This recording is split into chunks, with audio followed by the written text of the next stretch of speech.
Hallo, ich möchte dich recht herzlich begrüßen zu dem Video, wo du mich heute ein bisschen besser kennenlernen darfst.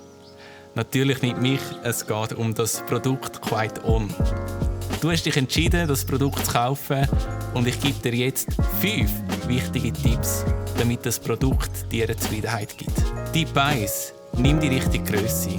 Wieso ist das wichtig? Der Gehörgang kann unterschiedlich gross sein. Also jeder Mensch hat verschiedene Grösse Gehörgänge. Wegen dem ist es wichtig, dass du die richtige Grösse auswählen tust. In deinem Schachtel, wo der Quiet On drin ist, hat es unten im Bodenfach weitere verschiedene Grössen. Von XS, S, M und L. Tipp 2. Es ist sehr wichtig, dass beim Einsetzen vom Ohrstöpsel du dein Ohr aufziehst und hinterziehst. Wieso ist das so wichtig?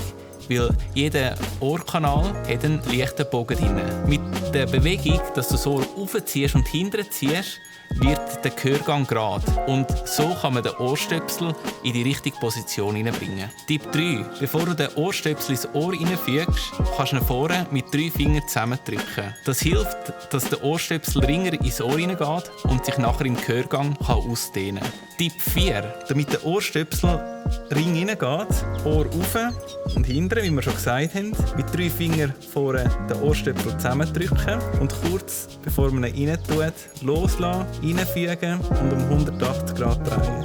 Der letzte Tipp, das ist der Zupftest. Da kann man mit 2 Fingern schauen, ob der Ohrstöpsel rauskommt oder ob es einen leichten Widerstand gibt. Wenn es einen leichten Widerstand gibt, so sollte es sein, damit es einen Unterdruck gibt und das Ohr schön verschlossen ist. Wenn der Ohrstöpsel relativ ring zum Ohr rauskommt, heisst das, dass man eine grössere Grösse nehmen muss.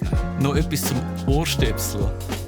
Erst kürzlich hat unser Kunde angerufen und hat erzählt, dass der Dämmwert nicht mehr gewährleistet ist. Wir haben ihn gefragt, ob er den Aufsatz, den Schaumstoffstöpsel, schon mal gewechselt hat. Der Kunde hat gesagt, nein, das habe er noch nie.